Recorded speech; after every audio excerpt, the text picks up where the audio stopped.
There is a reinvention happening here in the middle of nowhere. I believe that there's no way that anyone will not see the impact for sure. Needles, a city at the edge of California, right near Nevada and Arizona.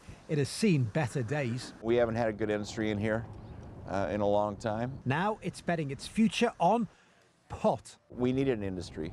Needles used to rely heavily on the freight train industry. The problem is cutbacks to that mean that fewer workers now stop here. Also, fewer tourists, because this is on Route 66, but most people drive straight past. The economy here has been hit hard, so this place is now having to get creative. The way I was brought up was, marijuana or cannabis is evil. That's the mayor, who used to be a cop locking up cannabis users. You go out and arrest people for it. Now Jeff Williams is pot's biggest advocate. He's approved more than 80 permits. That's quite the turnaround. Oh yeah. Yeah, it's been, like I said, it's been an education process.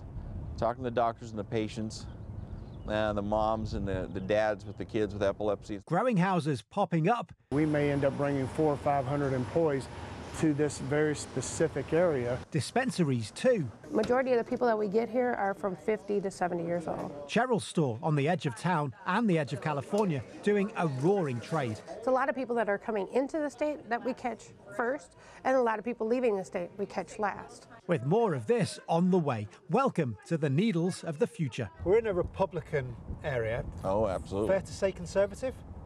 Fair, yeah. There's a streak of liberalism or libertarianism here. So how have you... Mostly conservative. How did you convince people that this was a good thing? I didn't have to. It was pretty amazing, actually. Once they got educated themselves and they saw the tax dollars that were going to come in. On the outskirts of town, one of the country's biggest cannabis companies is gearing up to go live. We're going to bring lots more jobs, many more tax dollars. One growing house is online, 3 others built, and construction underway for more. They've got 29 acres here, and they are busy filling them. We're miles away from Vegas, we're miles from LA, we're miles from Phoenix. Why build it all the way out here in the middle of nowhere? Biggest reason was the city itself. With lots of choices, what you're looking for when you start to build in a fledgling industry like the cannabis industry, where people are scared, you come to places that want to be involved with you and want to build with you.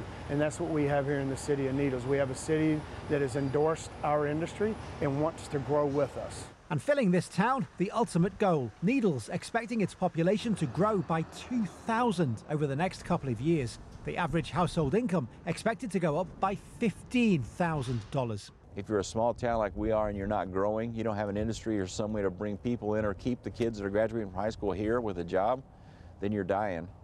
And that's what we were doing for a long time. Not anymore. A town reborn. At least that's what they're hoping for. Phil Lavelle, CGTN, Needles, California.